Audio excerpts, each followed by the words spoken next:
Olá pessoal, graça e paz do Senhor Jesus seja com todos nós. Uma ótima terça-feira para todos. Hoje é dia 21 de novembro de 2023. Seja muito bem-vindo ao nosso Imersão Bíblica, devocional diário de estudo das Sagradas Escrituras. E nesta terça-feira a gente vai falar de Jó, capítulo 34 e 35, com o tema Justo e Soberano. Eu quero ler o texto aqui, mas depois eu vou discorrer ele versículo a versículo, mas é só porque é o texto base aí da nossa conversa de hoje, que é Jó 34, versículo 10 ao 12, que diz assim, Jó 34, 10 ao 12. Por isso, escutem-me, vocês que têm conhecimento. Longe de Deus esteja o fazer o mal e do Todo-Poderoso praticar a iniquidade. Ele retribui ao homem conforme este faz e lhe dá o que sua conduta merece.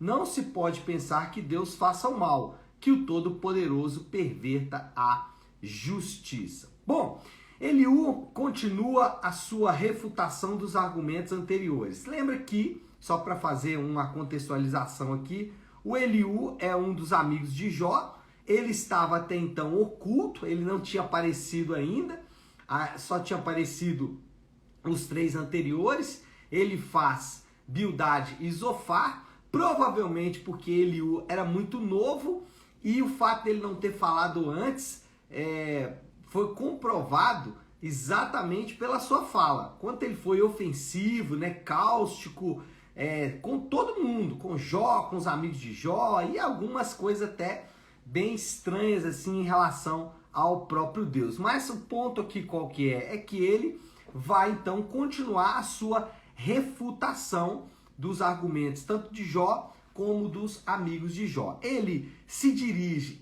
inicialmente aos amigos de Jó e refuta a alegação de inocência de Jó. Mas ali ele faz isso meio que falando, olha, vocês deveriam ter falado isso para Jó, que está aqui no capítulo 34, do 1 até ao versículo 5. Mas eu quero destacar o versículo 4, que diz assim, tratemos de discernir juntos, ou seja, está falando ali com os amigos, o que é certo e de aprender o que é bom. Então ele está ali refutando os amigos de Jó e refutando a alegação de inocência de Jó. Ele está dizendo aqui, depois ele vai, versículo 5, por exemplo, Jó afirma, sou inocente, mas Deus me nega a justiça. Ou seja, ele vai dizer que Jó não tem esse direito, que Jó não é justo, pelo contrário, que Jó é injusto. Só que o próprio prólogo do texto, lá no início, a gente vai lembrar que o próprio Deus se referiu a Jó como homem justo, temente, que se desvia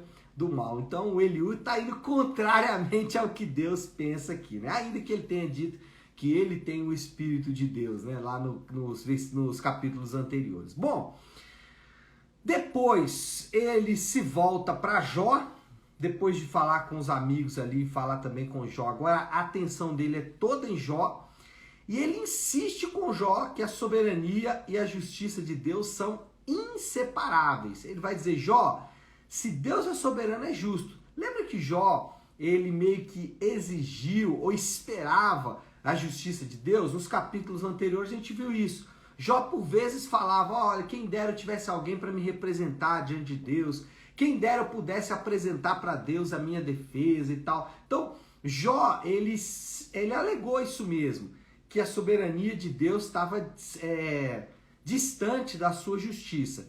E aqui o Eliú vai ser certeiro quando ele vai dizer, olha, justiça e soberania não estão separados, não, pelo contrário, são inseparáveis, estão juntas. Ele vai defender esse argumento do versículo 16 até o 30 do capítulo 34. Eu quero destacar o versículo 17, que ele diz assim, acaso quem odeia a justiça poderá governar? Ele está fazendo uma pergunta retórica, é claro que não. Quem odeia a justiça não pode governar, Se isso fosse realidade para os nossos governantes, faria muito sentido, Mas enfim, sigamos aqui. Eliú sustenta que Deus não escuta a oração dos impiedosos, e ele vai falar isso no 35, do 1 até o 16, mas eu quero destacar aqui o versículo 12 e 13, quando ele diz assim, Quando clamam, ele não responde por causa da arrogância dos ímpios. Aliás, Deus não escuta a vã súplica que fazem. O Todo-Poderoso não lhes dá atenção. Então, o Eliú vai dizer, olha, Jó, se você continuar na injustiça, na impiedade, Deus sequer vai te escutar. É o que ele está falando indiretamente, né? Mas ele fala isso de maneira geral, ele diz que Deus não escuta os ímpios de maneira geral. E finalmente ele chama Jó ao arrependimento. Ele faz isso lá no capítulo 34, do versículo 31 até o 33. Ainda que o chamado ao arrependimento do Eliú aqui seja bem interessante. Ele diz assim: suponhamos que um homem diga a Deus, sou culpado, não vou mais pecar. Mostra-me o que não estou vendo. Se agir mal, não tornarei a fazê-lo. Quanto a você, deveria Deus recompensá-lo quando você nega a sua culpa? E é você que deve decidir, não eu. Conte-me, pois, o que você sabe. Então ele está falando, olha, Jó, se alguém for buscar a Deus, se alguém disser, Deus, eu sou culpado, né, Deus não vai perdoá-lo? Então, Jó, faz isso, moço. Aí ele fala assim, decide você se você deve fazer isso ou não. Ou seja, está nas suas mãos aí decidir ou não. Nesse meio tempo, em toda essa refutação aqui do Eliú, ele faz uma excelente colocação sobre a justiça de Deus, ainda que fora do contexto, tá? É aquilo que a gente vê com muita frequência no livro de Jó. Boa teologia mal aplicada, conhecimento certo no lugar errado, colocado de maneira errada. E esse é um caso desses. Ele faz uma excelente colocação sobre a justiça e a soberania de Deus, mas fora do contexto. Mas eu vou pegar essa colocação que ele fez em relação à justiça e soberania de Deus para propor a nossa aplicação de hoje, para tentar encontrar aqui algumas aplicações que nós podemos fazer para nós mesmos. Está aqui no versículo 10 até o 12 do capítulo 34, que foi o que nós lemos no início. Eu vou lendo ele aqui e vou explicando. Primeiro, ele começa dizendo o seguinte, versículo 10. Pois escute-me, por isso escutem-me, vocês que têm conhecimento. Longe de Deus esteja o fazer o mal, e do Todo-Poderoso o praticar a iniquidade. O que ele está falando aqui? Primeiro, Deus não pode fazer o mal. Essa é uma colocação única. O mal, a maldade e o pecado têm a sua origem em Satanás e seus demônios que se rebelaram contra Deus. Pelo menos esse é o ensino que a gente vai ter nas Escrituras. Deus, ele não é a origem do mal, ele não é aquele que pratica o mal.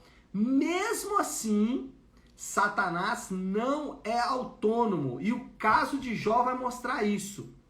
No caso de Jó, Deus ordenou ou permitiu, né? A palavra que você quiser usar aqui não vai importar tanto, ainda que eu prefiro a palavra ordenar, mas eu gosto também da expressão do John Piper, que ele diz assim, que Deus permitiu ordenar, mas aqui a questão não é semântica, a questão aqui é prática.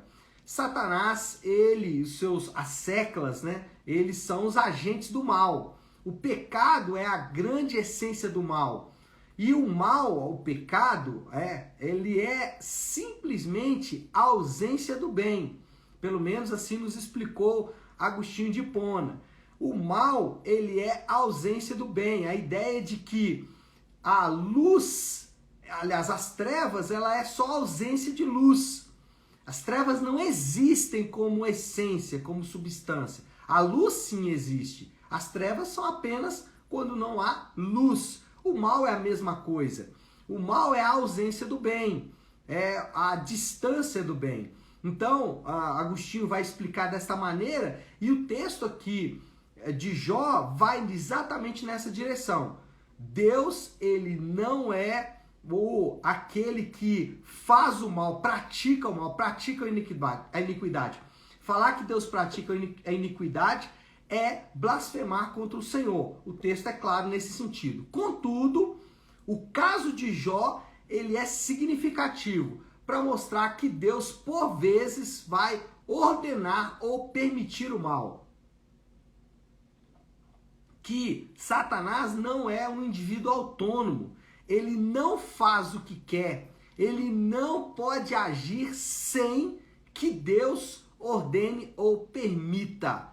Ainda que Deus não é, como o texto diz aqui, não pode fazer o mal, longe do Todo-Poderoso está o fazer o mal, ainda assim o mal ele é permitido ou ordenado por Deus. O texto de Jó vai mostrar exatamente isso. Então, se você está enfrentando uma luta, uma adversidade, um sofrimento, não se esqueça disso. O mal, Deus não está fazendo isso, ainda que ele possa estar permitindo ou ordenando isso aí, porque isso está dentro dos planos e dos propósitos dele. Segundo lugar aqui, ele vai dizer que Deus tem o poder de retribuir cada um conforme as suas obras. Agora, deixa eu explicar isso aqui, ó, versículo 11, ele fala assim: ele retribui ao homem conforme o que este faz, e lhe dá o que sua conduta merece. O que a gente tem que tomar cuidado aqui é com a doutrina da retribuição, ou a doutrina da causa e efeito. Não é isso que o texto está ensinando. Por quê? Porque na prática a gente não vai ver isso. Na prática, você e eu sabemos que pessoas más, que pessoas que são cruéis, elas podem passar por essa vida sem sofrer a sua devida punição. E pessoas boas, elas também podem não ter a vida que almejaram. Isso acontece. O que eu quero dizer é que, do ponto de vista empírico, a lei de causa e efeito e a lei de retribuição, elas não funcionam. Pastor, então, o que o texto está ensinando? O texto está ensinando que todos os nossos atos maldosos, eles terão consequências, ou pelo menos eles terão punição de Deus, nesse mundo ou no mundo vindouro.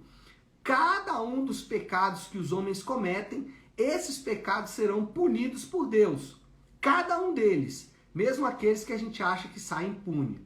Qual é a diferença? É que os ímpios vão pagar pelos seus próprios crimes.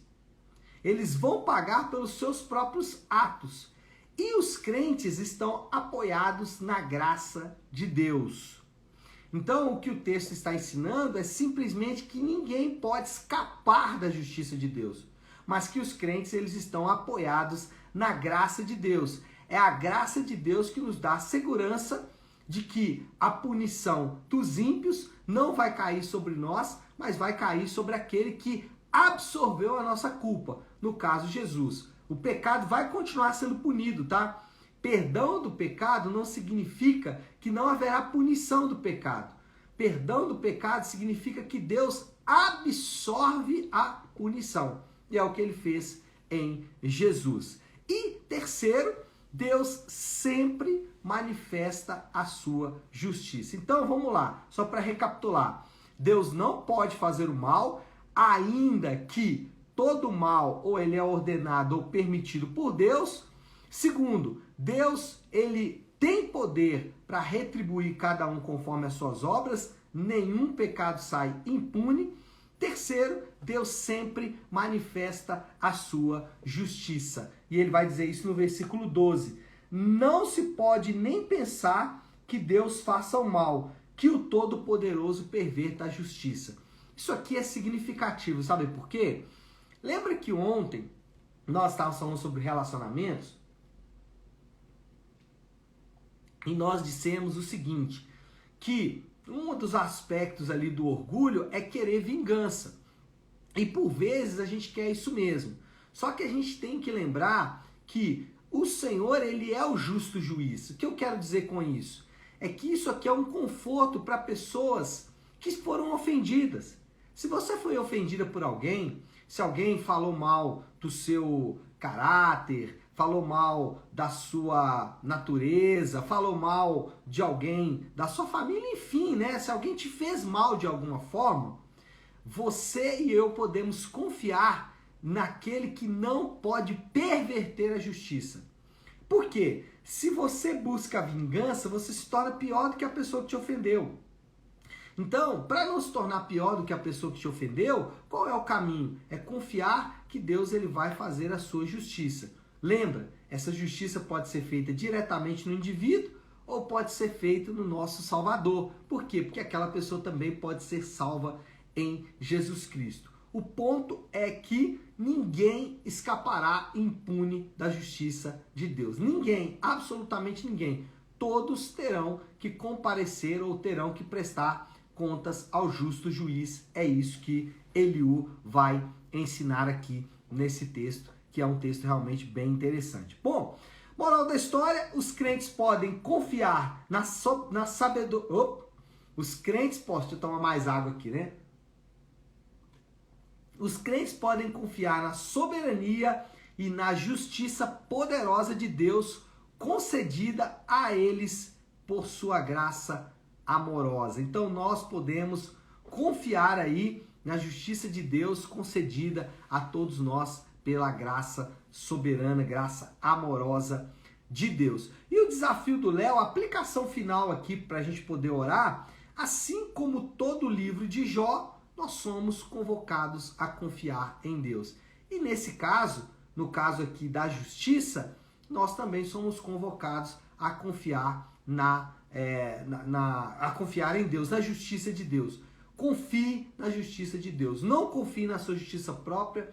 Não espere justiça do universo, do cosmos, né? Não espere justiça dos homens, porque ela não virá. A justiça correta vem da parte de Deus e essa é a promessa dele em sua palavra. Tá certo, pessoal? Acho que a gente pode orar. Vamos fazer isso? Se você puder, então, pare aí um instante o que você está fazendo e vamos juntos buscar a Deus em oração. Querido Deus, Pai de graça e amor, Deus de misericórdia, diante do Senhor nós nos curvamos nesta manhã, conscientes da sua soberania e também da sua justiça.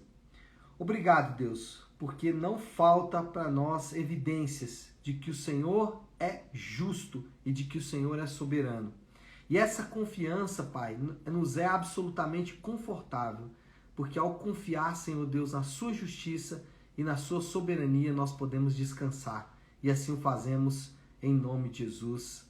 Amém. Amém, pessoal? Bom, então é isso. Nós vamos ficando por aqui. Que Deus te abençoe. Uma excelente terça-feira para todos. Fiquem com Deus.